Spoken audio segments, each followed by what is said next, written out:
नमस्कार दोस्तों। अब वो टेस्ट कर रहे थे, हम लोग थोड़ा देख नहीं पा रहे थे। तो आप सभी को मेरी राम राम नमस्कार।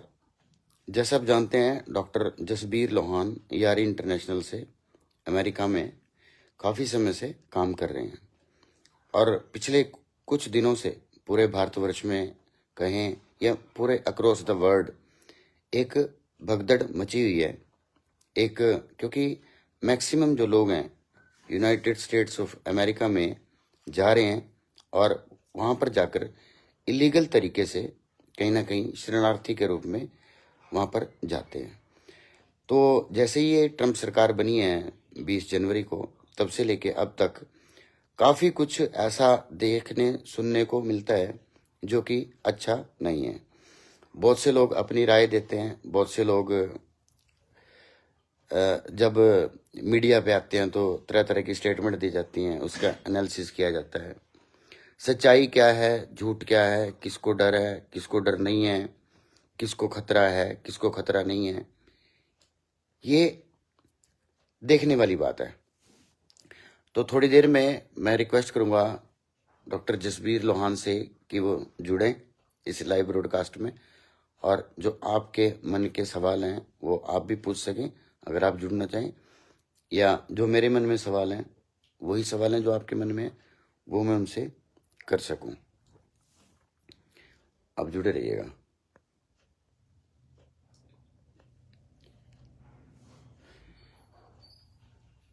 इतनी देर में दोस्तों वीडियो को शेयर कर दो अगर हो सके तो है।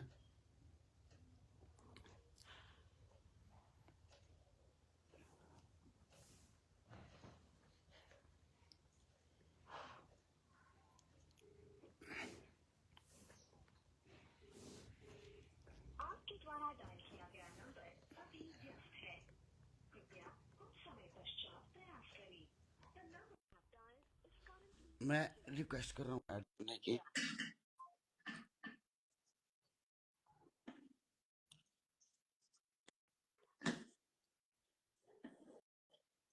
हेलो,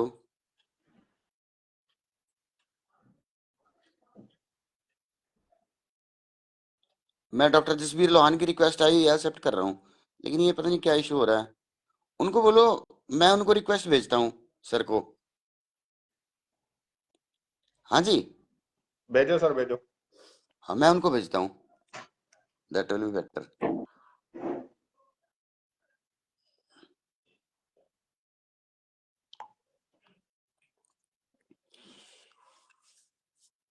डॉक्टर जसबीर लोहान, हाँ जी देख रहे होंगे तो। नमस्कार सर। हाँ जी नमस्कार जी आप सभी को। और कैसे हो आप? मैं बहुत बढ़िया हूँ सर, कैसे हैं आप सर?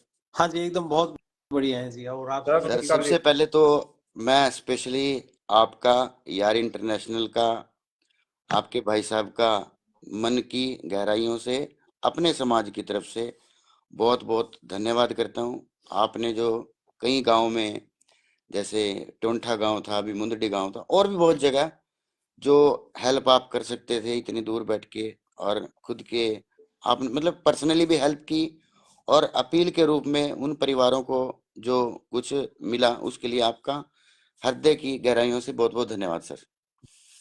बहुत बहुत धन्यवाद जी आपका इन शब्दों के लिए। और मैं तो यही कहूँगा, हम तो कुछ नहीं है, जो जी जो भी है प्रयास, जो हमारे वॉलंटियर्स और हमारे सभी भाइयों का और बुजुर्गों के आशीर्वाद से ही जो कुछ कर पा रहे हैं वो कर पा रहे हैं जी। और बिना बुजुर्गों के आशीर्वाद के कुछ नहीं है।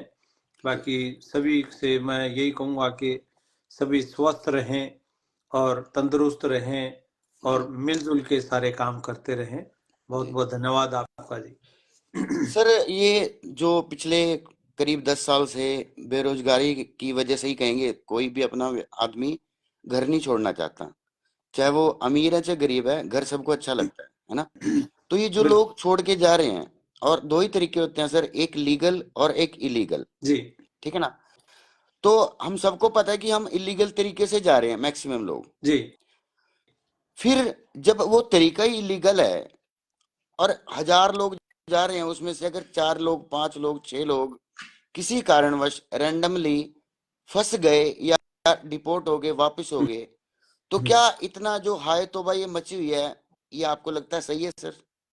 नहीं, बिल्कुल सही नहीं है। और मैं आपको बताऊं, इसके आपने बिल्कुल सही कहा, और इसके पक्ष में तो हम कभी भी नहीं रहे ऑनेस्टली, जी क्योंकि इतने समय से मैं आपको बताऊं, जब मैं यहाँ अमेरिका में आया था तो हरियाणा के लोग बहुत कम थे, यहाँ गिने चुने ही थे। जी और कभी थे तो हमारे बारे में पंजाब के लोग जो यहाँ बहुत पुराने आए हुए हैं, पंजाबी तो आप ये कह लो कि 1914 से फर्स्ट वर्ल्ड वॉर के टाइम से यहाँ पे आए हुए हैं। बिल्कुल इनकी तीसरी चौथी पीढ़ी अब चल रही है। जी ये हमारे बारे में ऐसे बोलते थे कि हरियाणा का व्यक्ति या तो डॉक्टर है, साइंटिस्ट है, इंजीनियर है, ये लोग ही हैं, बाकी ये लोग आते नहीं, इंटरेस्ट नहीं है। जबकि पंजाब हमारा बिल्कुल सटा हुआ स्टेट था, लेकिन हमारे में जमीन आसमान का अंतर था। जी लेकिन उसके बाद धीरे धीरे ये चीज जैसे हमारे यहाँ आ घुसी, हरियाणा में आ घुसी।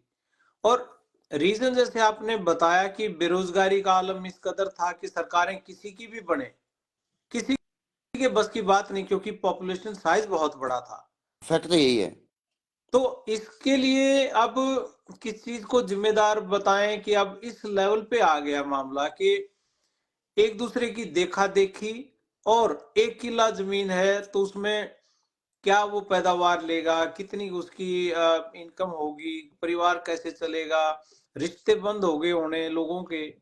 तो ऐसे सारे मामलों में तो फिर एक ही चीज बचती थी कि एक आखिरी रिस्क ये ले लो। हम्म जो आखिरी रिस्क था वो ये था, भाई बेच के सारा कुछ, किसी ने घर बेचा, प्लॉट बेचा, मकान बेचा, या कुछ भी जमीन बेची, या कर्जा उठाया, अंगूठे लगाए और चढ़ गए जी। जी भाई फलाने का चला गया मैं भी जाऊं, जी उसका गया मैं भी जाऊं, ये करते करते करते करते और माइंड में एक परसेप्शन बन गई कि भाई ये हमारे साथ बैठा था, यहाँ बग्गी पे बैठा रहता था, ये देखो 1 साल बाद इसने घर पे चीजी लगा दी, कोठी बना ली, ठीक है घर बिल्कुल में बड़ी गाड़ी ले ली। तो ये सपने थे, ये हुए। और उसमें भाई ट्रकिंग इंडस्ट्री के अंदर देखिए बहुत बड़ा योगदान है ट्रकिंग इंडस्ट्री का, और फाइनेंशियली बहुत फायदा भी हुआ लोगों को, ये भी बात सच्ची है।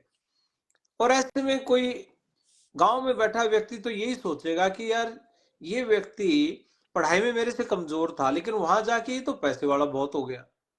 अब वहां का लाइफस्टाइल और सोशल मीडिया का रोल इतना बड़ा है कि सोशल मीडिया पे लोग सब कुछ यहाँ जो होता है सब डालते हैं, हम्म तो आदमी का दिमाग खराब होता है कि यार ये क्या है। और ऐसे में बदकिस्मती एक चीज की थी, जो बच्चे अनपढ़ थे, मेरे अनपढ़ मन का में कुछ मतलब सवाल कि, आ रहे हैं सर, क्या मैं हाँ आपको जी, इंटरप्ट कर सकता हूँ बीच बीच जी में? जी जी जी प्लीज।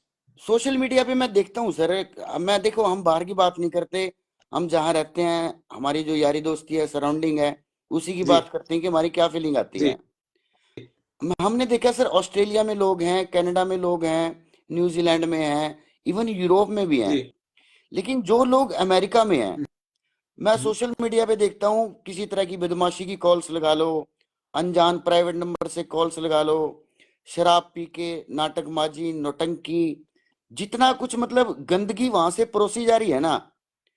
क्या ये ऐसा क्यों कर रहे हैं लोग? क्या ये करना चाहिए एक देश में जहां आप गए हो रोटी कमाने के लिए, और वहां पर बैठकर आप अपने ही देश के लोगों को गाली दे रहे हो, या वहां पर लड़ाई झगड़ा कर रहे हो, वहां के रूल तोड़ रहे हो, तो कौन रखेगा आपको?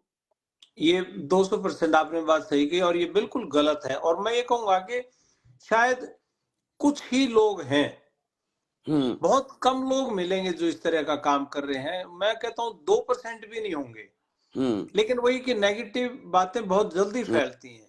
हम्म एक नेगेटिविटी होगी, पीछे ऐसी कोई हुआ था, एक एक्सीडेंट हुआ था, शराब पी के गाड़ी ठोक दी थी, उसमें 2 लोग मारे गए थे, हम्म हर जगह बात फैली, बदनामी भी हुई। हम्म यहाँ लोकल मार्केट में जहां हम रहते हैं अमेरिका के अंदर, यहाँ एक व्यक्ति की भी अगर गलत हादसे में मौत हो जाए तो पूरे अमेरिका में मैसेज फैलता है। वो ये नहीं देखता कोई ये हरियाणवी है या ये किस जाति का है, किस धर्म का है, हम्म, उनके लिए वो भारतीय है बिल्कुल ना। ये तो हमारे अंदर की तुच्छ मानसिकता, मैं कहूंगा कि भी हम बिरादरियों में बट के आपस में अगर झगड़ा करें, हाँ ये इनको ये थोड़ा पता है कि ये कौन है। इनके लिए तो ये हम भारतीय हैं। बिल्कुल पंजाब के लोग भी हैं, चाहे वो पंजाब के लोग जब जो नहीं पगड़ी रखते हैं, वो तो हमारे जैसे ही दिखते हैं। बिल्कुल तो उनको नहीं पता फर्क का, लेकिन उनके लिए हम सब भारतीय हैं। एक भी कोई व्यक्ति गलत काम करता है उसके लिए पूरा देश बदनाम होता है कि ये इंडियन है, ये ऐसे करते हैं। तो मैं पहले तो और आपसे यही जानना चाहता हूँ कि जो लोग ये काम करते हैं जी, उनके यहाँ पे घर भी हैं, सब कुछ है, क्या हम उनके खिलाफ कोई कार्रवाई नहीं कर सकते जिसकी वजह से सारे भारतीय बदनाम हो रहे हैं, हम बदनाम हो रहे हैं, आप बदनाम हो रहे हो? देखिए कार्रवाई, एक बात और है ना जी, मतलब ये रोड़ा सारा ये जागरूकता का हाँ ही है, अवेयरनेस का है। अब मैं छोटा सा इंसिडेंट आपको बता दूं। मैं एक स्टोर पे गया हुआ था सामान लेने। मैंने कोई फूड ऑर्डर किया था, तो मैं गया सामान लेने, तो उसने मेरे को, दुकानदार ने मेरे को कहा कि सर 5 मिनट वेट कर लो, आपका खाना आ रहा है। मैं वहां खड़ा हो गया। अब वो दुकान का मालिक मेरी बहुत इज्जत करता है, क्यों, मैं बहुत बार इनके गुरुद्वारों में जाके, मेरे जो गेस्ट लेक्चर वगैरह होते हैं, कोई मानसिक बीमारियों पे होते हैं, तो ये बड़ी बड़ी इज्जत करते हैं। तो वो बहुत इज्जत की, डॉक्टर साहब चाय लो आप, तब तक अब सामान आ रहा है जी, और मेरे से बात भी करने लग गया वो।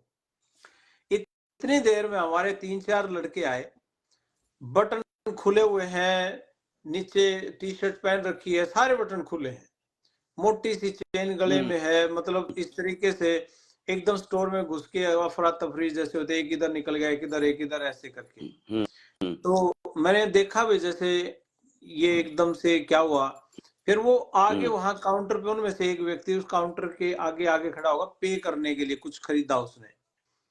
मैंने उसको कहा कि भाई, अब खड़ा ही था मैं भी, तो वो मालिक सामने खड़ा था काउंटर के दूसरी तरफ, और वो आके जैसे खड़ा हुआ तो मेरे से रहा नहीं गया, मैंने वैसे पूछ लिया। मैंने कहा भाई आप कहाँ से हो? तो कहता मैं हरियाणा से। मैं जी हरियाणा में कहाँ से? आदमी पूछ भी लेता है भाई, चलो हाँ अपना बिल्कुल होता ही अपना है। अपना है। हाँ हाँ। तो और था भी बहुत छोटी उम्र का, मेरे ख्याल 18 साल का होगा सारा ही।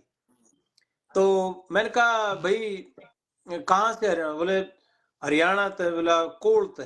मैंने कहा अच्छा भाई, कोल कोल बड़ी अच्छी कोल बात से है। कोल कैथल। कोल कैथल, हाँ जी। ठीक है। तो मैंने कहा भाई बड़ी अच्छी बात है। तो फिर उसने पलट के मेरे से पूछा तू कड़ा का है? हाँ। तो वो जो मालिक था वो मेरे आन का लाल, मेरे से 2-3 साल बड़ा होगा। वो खुद बेचारा सारे काम छोड़ के तो मेरे पास खड़ा है, सम्मान का मारा के डॉक्टर साहब चाय लेंगे, आपको वेट करवाया, सॉरी इसके लिए, भाई बिजी स्केड्यूल होता है, आप टाइम निकाल के आए, किसी को भेज देते, इस तरह सलूक करता था। वो मेरे से बात इस तरीके से कर रहा है कि तू कड़ा का है।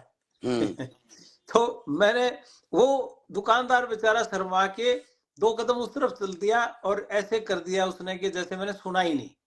भाई मतलब एक तो एम्बैरेसिंग ये सिचुएशन हमारी एक तो लैंग्वेज भी है कि तू कड़ा गया, लेकिन मेरे को लग रहा है आप जो कहना चाह रहे हो जो उसकी बॉडी लैंग्वेज थी वो भी खराब हाँ, थी।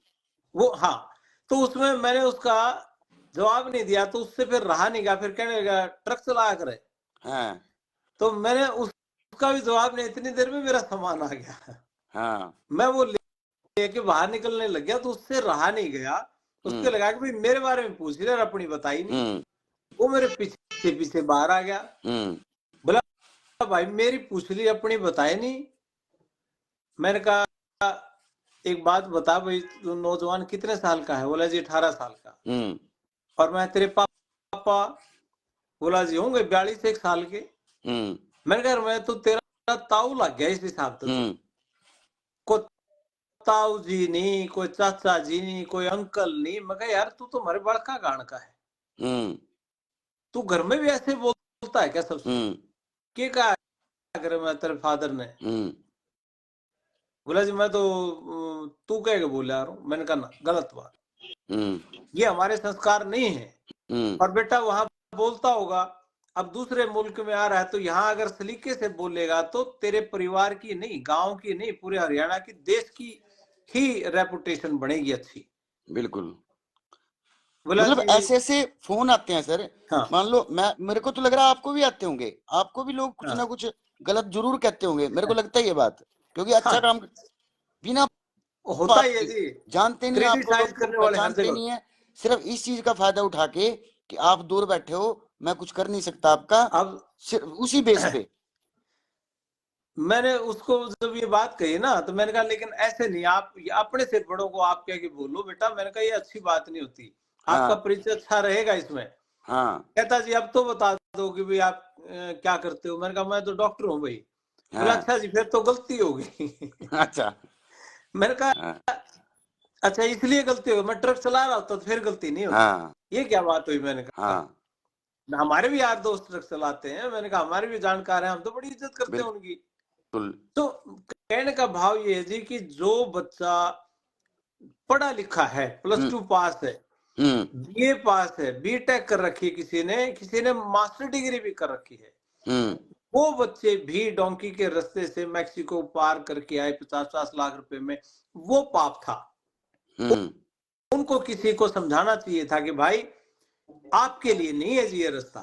हम्म ठीक है, कोई ऐसा बिल्कुल ही वहां भी मामला कुछ था ही नहीं भाई, 6ठी पास है, 7वीं 8वीं फेल है, कोई भाई कोई नहीं आगे मौका मिला पढ़ने का, हालात घर के ऐसे थे, कोई भी मजबूरियां थी, हम्म और उसके चलते उसने ये रिस्क ले लिया। उसके बारे में तो मैं कुछ नहीं कहता जी, हम्म लेकिन जो पढ़े लिखे थे, ठीक रास्ते से जा सकते थे, बहुत लोगों के हमने पासपोर्ट वापस करवाए।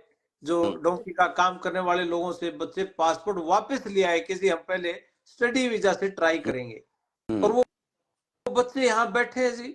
450 के आसपास बच्चे हैं जो यहाँ बैठे हुए हैं, और जो गरीब घरों के, जमींदारों के और मजदूर परिवारों के बच्चे। मतलब वो कौन व्यक्ति है जो वहां पर लीगल वे में आ सकता है? क्या उसकी मिनिमम क्वालिफिकेशन है, प्लस क्या है? 2 मिनिमम क्वालिफिकेशन है जी। 10वीं वाला भी सकता है, लेकिन हम उसको हाथ नहीं लगाते। 10वीं वाला बच्चा ज्यादा छोटा हो जाता है और उसमें हमारी जिम्मेदारी बहुत बढ़ जाती है। अच्छा, तो इस +2 करके मिनिमम क्वालिफिकेशन है। +2 मिनिमम क्वालिफिकेशन होनी चाहिए। बीए वाला हो या एमए कर रखी हो तब भी, ठीक है। या कोई भाई कोई व्यक्ति जॉब पे है, कोई व्यापार में है, वो टूरिस्ट वीजा पे जा सकता है, कोई दिक्कत नहीं। तो इतने प्रोग्राम है यहाँ इनके, और ये देश पढ़ाई लिखाई करने वाले बच्चों का इतना स्वागत करता है। इतने वीजा दिए पिछले 2 सालों में, भारतीयों को सबसे ज्यादा वीजे मिले पूरे वर्ल्ड में। लेकिन वो पढ़ाई का खर्चा तो नहीं निकाल सकते सर, पढ़ तो नहीं सकते वो? पढ़ रहे खर्चा तो बहुत है ना, हैं जी। फीस तो बहुत ज्यादा है। नहीं, ये भी एक अलग बात है, ये भी मैं आपको बताऊं। क्या हो रहा है कि यहाँ पे लोगों ने, भाई हर तरह की यूनिवर्सिटी है, देखिए अपने इंडिया में भी ऐसी यूनिवर्सिटीज हैं जो अफोर्डेबल हैं, सस्ती हैं, और महंगी भी बहुत हैं। कई कई लाख रुपए की वाली यूनिवर्सिटियां इंडिया में भी हैं। यहाँ पे भी है ऐसी यूनिवर्सिटी जिनका $40,000 का एक सेमेस्टर की फीस है, और ऐसी भी है जिनका 5 लाख 6 लाख रुपए भी फीस है। हमने ऐसी आइडेंटिफाई की यूनिवर्सिटीज, इसी बात को देखते हुए कि हमारे पास जो बच्चे हैं वो गरीब घरों के हैं, और इनको किसी भी तरीके से हम उन यूनिवर्सिटीज में लेके आए जिन यूनिवर्सिटीज में फीसें कम हो, ताकि ये पढ़ाई ना छोड़े। मेरा एक मानना है, और मेरे बड़े भाई रणबीर सिंह लोहान जी, उनका एक विजन है। वो ये कहते हैं कि अगर गरीब परिवार के घर एजुकेशन प्रवेश कर गई तो ही उस परिवार का उत्थान हो सकता है, अदरवाइज कोई चांस नहीं है। और ये बात भी सच्ची है। अगर किसी जमाने में बाबा साहब अम्बेडकर साहब की अगर पढ़ाई ना होती विदेशों से, क्या वो संविधान लिख देते? नहीं। उसी की वजह से ये इतना बड़ा काम हुआ है कि जो आज इतनी बड़ी तरक्की पे लोग बैठे हैं। लेकिन ये मानना है कि टूरिस्ट वीजा या एजुकेशन वीजा आमतौर पर नहीं मिलता, सिलेक्टेड लोगों को किस्मत के बेसिस पे या रैंडमली मिलता है, ऐसा मानते हैं ना लोग सर। नहीं, तभी तो डोंकी लगाते हैं, नहीं तो क्यों लगाएगा कोई? देखिए मैं आपको ये भी क्लियर करूं जी, बहुत से केसेस में आपने सुना भी होगा और देखे भी होंगे, और हमने भी बहुत देखे। कई भारत में एजेंट ऐसे बैठे हैं जो सिर्फ ये कहते हैं कि भाई सिर्फ पासपोर्ट दे दे, सिर्फ पासपोर्ट दे दे, और हमारा ठेका है, वीजा लगने के बाद 30 लाख रुपए लेंगे, 35 लाख रुपए लेंगे, चिंता ना कर हमारी सेटिंग है। ये बात कह के फेक डॉक्यूमेंट्स लगा के वहां पे वैसे भर दीजिए उन लोगों ने, चांस लेने के चक्कर में। अगर 50 लोगों को उन्होंने वहां भेज दिया और उसमें से 2 या 3 लोगों के वीजे लग गए, तो उनके तो 1.5 करोड़ बन गए। इतना ही जुगाड़ था, इतने की मारामारी थी। हम्म, लेकिन ये नहीं सोचा कि जो फेक डॉक्यूमेंट्स लगा के आपने भेजे हैं, वहां पे उस एम्बेसी को आपने मैसेज क्या दे दिया? मैसेज ये दे दिया कि इस तरफ से आने वाले लोगों से सावधान। गलत मैसेज हमने दिया ना जी। हमारे भी बच्चे गए एम्बेसी में, और हमारे पास बहुत बच्चे ऐसे भी आए जो एक कहे कि जी मेरा 2 साल का गैप है, लेकिन जी मैं सर्टिफिकेट बनवा के ला रहा हूं। मैंने कहा ना, ये नहीं लगेगा भाई। बार बोला जी पैसे लग रहे हैं इसके, जो मर्जी लग रहे हो, या फिर तू जवाब दे दे, मैं क्वेश्चन पूछ लेता हूँ। क्या कोर्स करके आया? कहता जी कंप्यूटर साइंस का डिप्लोमा है। कितने साल का? 2 साल का। मैंने कहा दिखा, इसके अंदर जो चीजें, मैं उसमें से सवाल पूछे। बोला जी ये तो नहीं पता। मैंने, तेरे को क्या लगता है एम्बेसी वाला नहीं पूछेगा तेरे से ये सवाल? गलत नहीं कुछ भी चाहिए। वो जब सीधी सीधी ये बात कह रहे हैं कि जी हमारे पास सर 8 साल का गैप वाला बच्चे का भी वीजा लगा, 4 साल के गैप वाले बच्चे का भी वीजा लगा है। आज अभी 8 फरवरी को एक बच्चा भी गया है, कल परसों पहुंचा यहाँ वीजा लग के। अब उसकी आप देख लेना, ऐसे साधारण बच्चे यहाँ पहुंचे हुए हैं और स्टडी वीजा पे पहुंचे हुए हैं। सस्ती यूनिवर्सिटियों में एडमिशन करवाया, स्कॉलरशिप दिलवाई, और फिर यूनिवर्सिटी से परमिशन लेके, उनके काम की परमिशन लेके उनको जॉब भी दिलवा रखी है। जब सीधे रास्ते से सारी चीजें पॉसिबल हैं और ये लोग मना नहीं कर रहे हैं, तो उस चीज का स्वागत क्यों नहीं होना चाहिए? चलिए, बात ठीक है सर आपकी, मतलब लोगों को इलीगल वे में जाने से बचना चाहिए। लेकिन अब मेन मुद्दे पे आते हैं, जी जिस बात के लिए आप हम आज लाइव हैं। आज जी की तारीख में सर अमेरिका में किसको खतरा है, या खतरा है भी नहीं, वैसे ही बिना बात के अफवाहें उड़ रही हैं? देखिए, खतरा सिर्फ उन लोगों को है जो अभी नए नए आए थे और अभी डिटेंशन सेंटर्स में ही है, जेलों में है। जिसको 2 साल हो गए हैं उसको कोई खतरा नहीं है सर? नहीं नहीं, दो अलग अलग चीजें हैं। जिन लोगों की अभी एंट्री हुई है रिसेंटली, महीना 2 महीना, और अभी जेलों में ही ठीक है, है। बाहर नहीं आए हैं। एक तो वो लोग हैं, उनके केस ही नहीं लगे कि उनके साथ वो आइस वाले, इमिग्रेशन वाले वहीं के उनको बाहर कर सकते हैं अगर चाहें तो। अगर उनको लगे अ- कि इनकी कहानी में दम नहीं है, ये सच में पीड़ित नहीं है, हम्म, तो वो उनको अगर शक हुआ तो उसको वहीं की वहीं निपटा सकते हैं। ठीक है। दूसरा, जो बाहर आए हुए हाँ, हैं, हाँ, जो बाहर आए हुए हैं और जिनके केस लगे हुए हैं कोर्ट्स के अंदर और उनकी ठीक, सुनवाई हो चुकी है, जी, सुनवाई के बाद कोर्ट ने उनके डिपोर्टेशन के वो लगा दिया, उनके ऊपर डिपोर्टेशन लगा दी। मीनिंग उनका केस फेल कर दिया, भाई आपकी जो बात थी उस पर हमें भरोसा नहीं और हमें नहीं लगता कि आपकी बात ठीक है, और उन्होंने केस फेल कर दिया, पास नहीं किया। ठीक है। जिनका पास हो गया उनके पास तो ग्रीन कार्ड आ गया। जिनका केस फेल हो गया उन पे डिपोर्टेशन लग गई। और डिपोर्टेशन के बाद आपके पास यह तो यह कि दोबारा आप अपील करो। जी, अब बहुत से केसेस में हमारे लोगों ने अपील नहीं करी क्योंकि वकील फिर से दोबारा पैसे मांगेंगे। ठीक है। तो पहले 15,000 दे दिए, मान लिया किसी ने, अब दोबारा 10-12,000 डॉलर फिर देने हैं, और ना हो किसी के पास तो अपील नहीं लगाई। ठीक है। और नहीं लगाई तो वो कहीं ना कहीं काम करने लगे, भाई जब तक नहीं पकड़े जाते तो काम करते रहो। अब ठीक है। जो काम कर रहे हैं और उनके पास परमिशन नहीं काम करने की, उनको खतरा है। कहने का मतलब मैं ये कह लूं सीधी सी भाषा में, जी कि जो ट्रम्प हैं वो ये चाहते हैं कि जो इलीगल लोग हैं जितने आ गए ठीक है, एक तो और लोग ना आए, जी और जो यहाँ पे आ चुके हैं उन लोगों को मैक्सिमम को कहीं ना कहीं, जो भी इलीगल तरीके से रह रहे हैं, जो डिपोर्ट हो चुके थे, मतलब जिनके केस वो नेगेटिव हो चुके थे, उन्होंने जी दोबारा अप्लाई नहीं किया, मतलब जैसे भी हो नए लोगों को रोका जाए, और जो लोग ऑलरेडी हैं इनमें फिल्टरिंग करके, जिनके ऊपर भी क्रिमिनल केस है, कुछ भी गड़बड़ है, इन लोगों को अपने देश वापस भेजा जाए। और सिर्फ मोटा मोटा ये कह 2.5% सकते हैं है सर? जी। भारतीय तो सिर्फ 2.5% ही है जिनका जो रिस्क में है। हाँ, सिर्फ 2.5% है। ठीक है। 7,25,000 हमारे लोग हैं जो इलीगली एंट्री करी जिन्होंने, जी, और जिनके केस चल रहे हैं कोर्ट्स के अंदर, जी, और किसी का वर्क परमिट आया हुआ है, किसी का सब सोशल आया हुआ है। जी, सिर्फ उनमें से 18,000 लोगों की डिपोर्टेशन लगी हुई है। ठीक है। सिर्फ वो रिस्क में है। अच्छा, एक और चीज जानना चाहता हूँ सर। जी सिर्फ एक जहाज आया इंडिया में, उसमें से भी 204 में से 104 लोग आए हैं। क्या इस तरह के और जहाज 204 में दूसरी से कंट्रीज के क्यों लिए गए जी? हैं अभी? 204 में से नहीं जी, 18,000 में से हाँ, 104 आए हैं, 18,000 में से कह है लो। ना? तो 104 लोग आए हैं, और ये भी वही, इनमें से वो मिलेंगे कुछ एक जो ऑलरेडी इनकी कस्टडी में थे, हाँ, पकड़े नहीं थे, ये सिर्फ ऑलरेडी कस्टडी में थे। ठीक है। 2-4 कोई ऐसा अभी आइस के डेट पे गया होगा, वहीं से वहीं की वहीं उन्होंने उठा लिया। ठीक है। लेकिन कोई ना कोई नेगेटिविटी केस में थी तो उठाए गए। ठीक है। अदरवाइज अगर नॉर्मल लोगों को उठाने लगे तो इनको पकड़ने की जरूरत क्या है? हमारे इनको तो हाईवे के ऊपर खड़े होने की जरूरत है, सारे भाई तो हमारे ट्रकों हम पे हैं, बिल्कुल। तो फिर धरपकड़ की जरूरत कहाँ है? हाईवे पे ही बैठ जाए बस। हाँ, बिल्कुल। तो अच्छा, ऐसा एक कई कुछ फोन नहीं। ये आते हैं सर कि मैं मान लो मैं इंडिया से गया, मैंने कोई अपना गारंटर ढूंढा, वहां पे अपने कागजात लगा दिए, जैसे कैलिफोर्निया में लगा दिए, वहां पे काम नहीं मिला, किसी अदर स्टेट में मैं काम कर रहा हूँ, तो क्या उनको उसी जगह पे काम करके वापस जाना जरूरी है सर, जहां देखिए, उन्होंने कागज लगाए हैं? ये बहुत बहुत ही अच्छा सवाल आपने पूछा।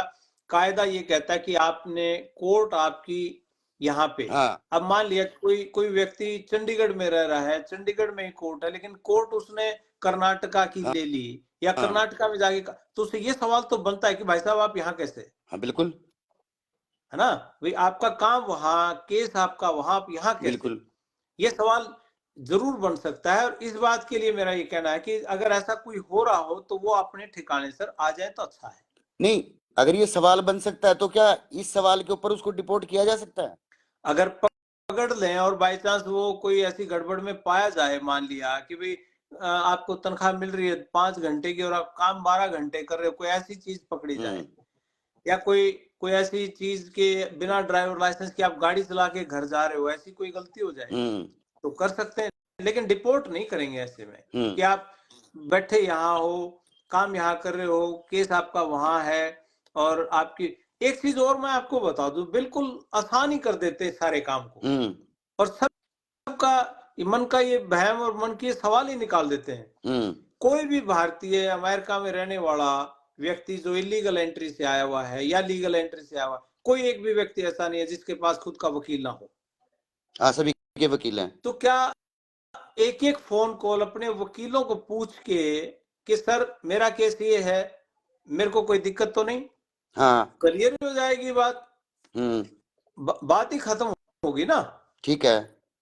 तो ये करना चाहिए, बजाय कि किसी भी रैंडम सोर्स के ऊपर विश्वास करके अपनी एंजाइटी बढ़ाना, घबराहट बढ़ाना, और फिर घर बैठे जो माँ बाप हैं, बुजुर्ग, उनके मन जो है खराब होना, उनके अंदर उदासी छाना। क्योंकि सबसे बड़ी बात सर ये है, जैसे आपने शुरू में कहा, यहाँ पे हादसों की लाइन लगी हुई है। हाँ, मैं तो भाई साहब को ये कह रहा था पिछले दिनों, मैंने कहा ये कैथल पुंडरी वाला जो एरिया, यहाँ पे कोई बड़ा हवन यज्ञ करवाया जाए, हाँ, पता नहीं इस जरूरी है। एरिया में क्या दिक्कत है। तो क्योंकि इतने, अब जनवरी जनवरी में कम से कम 12 हादसे हो चुके हैं जी। सर हम लोग बताते नहीं है, हमें बताते हुए शर्म आती है कि हमारी इंसल्ट होगी। बहुत से ऐसे हादसे हैं जो खुद के मतलब जानबूझ के हुए, मतलब अपनी गलती से हुए हैं, लेकिन वही बात है, गरीब परिवार है, हम लोगों को मन में कुछ और होता है, बोलना कुछ और होना पड़ता है मीडिया के सामने। सच्चाई है हाँ, ये।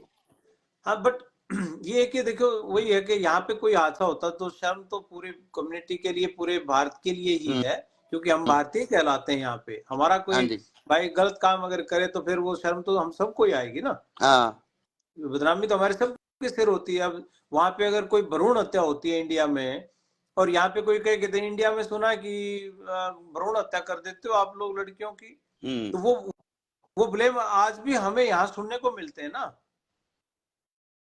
तो ये चीज है, ये बदनामी है, इस चीज के चलते ये सारे काम इम्पोर्टेंट है।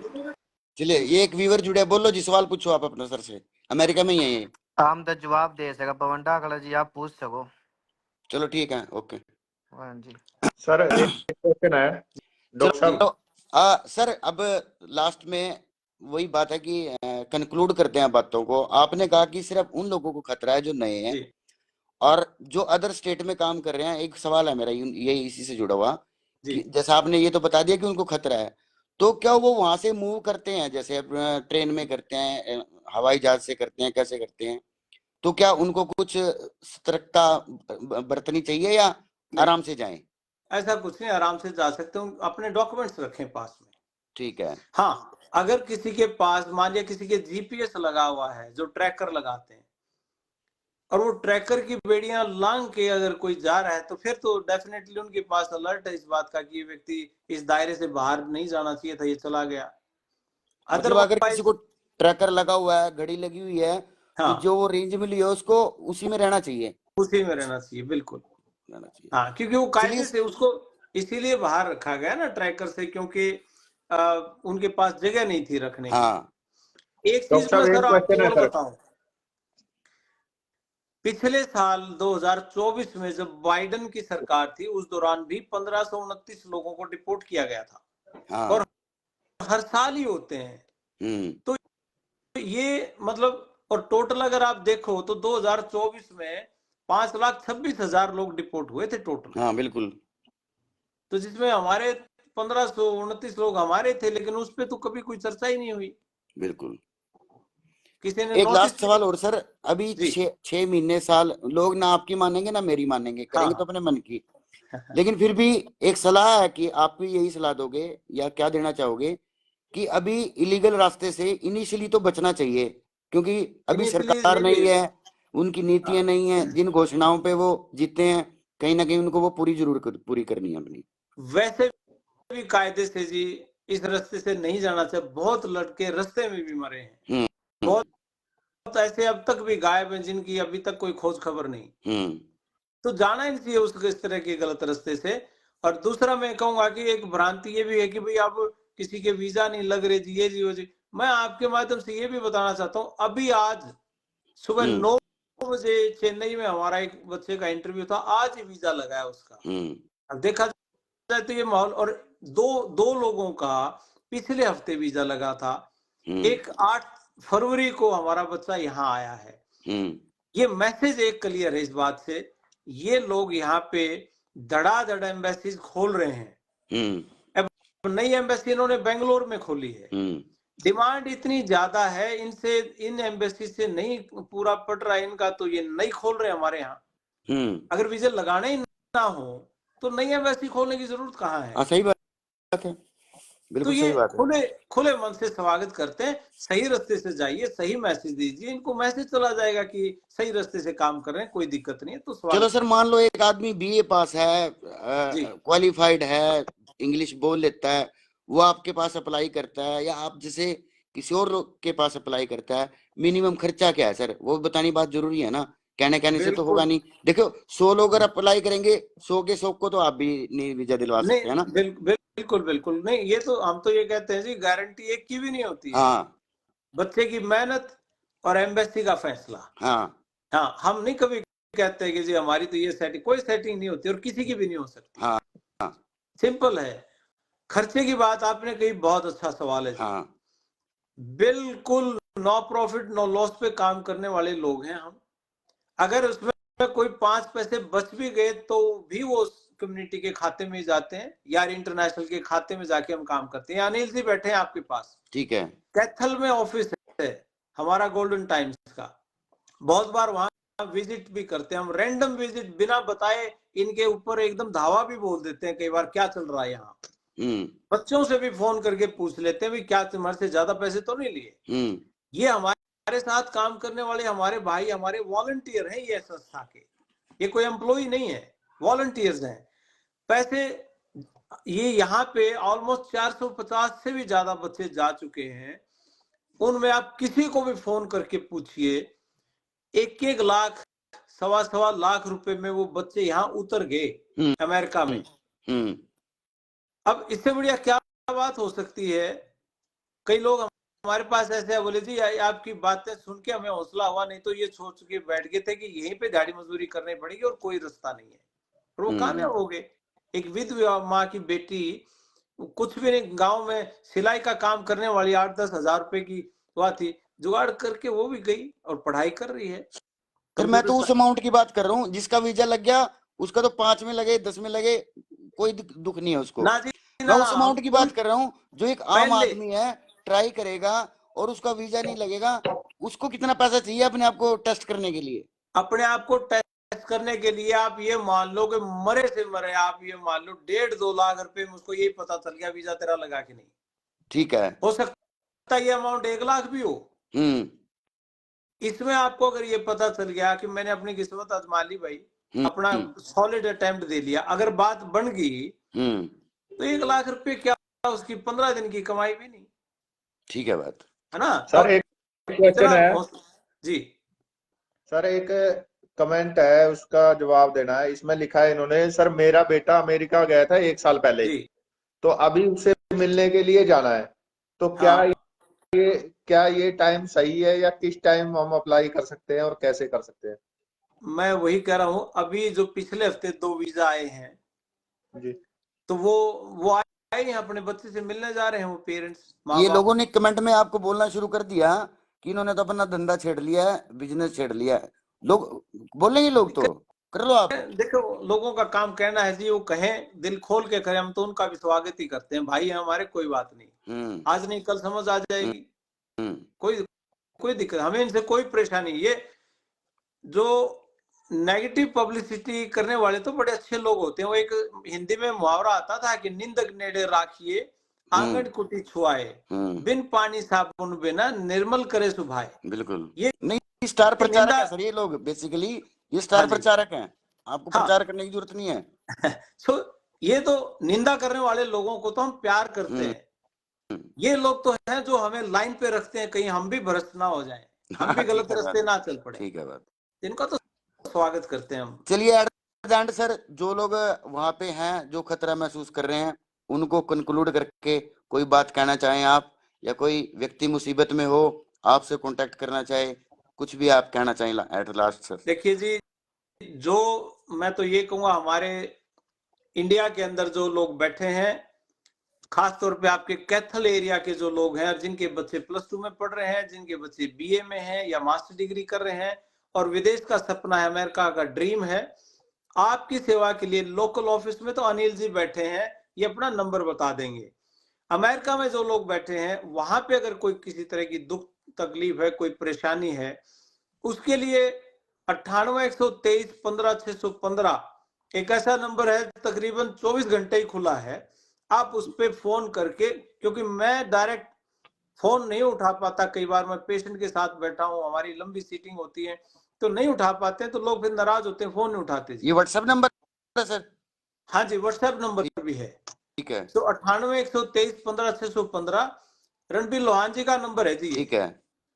और उनके साथ हमेशा कोई ना कोई रहता है, तो वो फोन कॉल रिसीव हो जाएगी। मेरे पास बहुत से फोन इंडिया से मेरे पास वापस आते हैं, तो मैं यहाँ पे फिर जो मेरे से बन पड़ता है मैं पूरी कोशिश करता हूँ। और यहाँ पे रहने वाले भाइयों को मेरा मैसेज है, इस पूरी धरपकड़ में कोई भाई तनाव में ना आए, डिप्रेशन में ना आए, कोई स्ट्रेस में ना आए, और स्ट्रेस में आके कोई ये सोचे नींद नहीं आ रही, 1 हफ्ता हो गया, शराब पी ले या किसी और सब्सटेंस को यूज करके सोचे कि टेंशन दूर हो जाए। वो टेम्परेरी टेंशन है, दूर नहीं होंगी इस तरीके से। तगड़े रहो, क्योंकि हरियाणा का व्यक्ति तो वैसे ही कायदे से बहुत स्ट्रॉन्ग है, अंदर से बहुत मजबूत है। ये जो जमींदारों के बच्चे हैं जी, इनको किसी चीज के सहारे की जरूरत नहीं है, बहुत मजबूत मिट्टी से बने हुए लोग हैं। बिल्कुल ठीक तो है ये सर। एक सवाल, तंदुरुस्त लास्ट रहे। वाला सवाल है, इसका जवाब चाहूंगा आप पूरा जी मन से दें। कुछ लोग ना हमारे ऊपर खतरा है वहां बैठ के, रियलिटी है ये। हाँ, जिन लोगों ने हमारी संस्कृति को वहां पे बदनाम किया हुआ है, अपने आप को बदनाम, मतलब उसका बदनाम होना, मैं ये मानता हूँ कि मेरी भी बदनामी है उसमें, चाहे मैं कोई भी हूँ, भारतीय हूँ मैं अगर, है ना।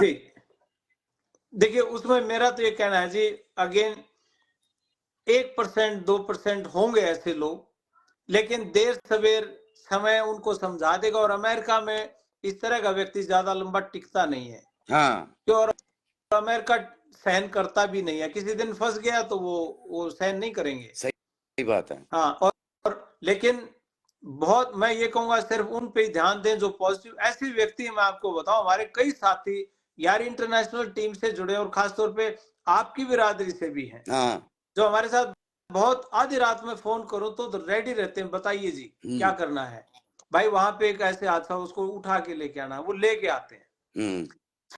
36 बिरादरी जी, और कोई भी धर्म जाति जी, अमीर गरीब कोई भी, हमारी टीम के अंदर सर 20,000 वॉलंटियर हैं जी पूरी दुनिया में। जी कहीं कोई भी मुद्दा हो जाए, सारे भाई तैयार रहते हैं क्योंकि दिल से जुड़े हैं सब। चलो सर, मैं तो आपका धन्यवाद करता हूँ। लोग कुछ भी कहें, देखो हर व्यक्ति, चाहे आप हो चाहे मैं हूँ, कोई जी कमाने के लिए बैठा है, कोई फेम के लिए बैठा है, कहीं ना कहीं कुछ ना कुछ किसी को तो चाहिए, कुछ ना कुछ तो आपको भी चाहिए। ऐसा हम नहीं सोच सकते ना। लेकिन अगर आप ओपन होके हर बात कह रहे हो, लोगों को बात समझा रहे हो, तो इसमें नेगेटिविटी कहीं ना कहीं आती है। ये तो कुदरत का नियम है। आपका बहुत बहुत धन्यवाद सर, बहुत बहुत शुक्रिया। और रोड समाज की तरफ से मैं दोबारा से आपका बहुत बहुत धन्यवाद करता हूँ, जो आपने मदद की। और आगे भी चाहूंगा किसी को जरूरत पड़े ऐसे, पहले तो जरूरत ना ही पड़े, लेकिन फिर भी किसी को जरूरत पड़े तो आप हमेशा ऐसे ही काम आते रहिए। बहुत बहुत शुक्रिया सर। बहुत बहुत धन्यवाद जी, और नमस्ते, राम राम, सत श्री अकाल, आदाब, भारत माता की जय जय। जय हिंद।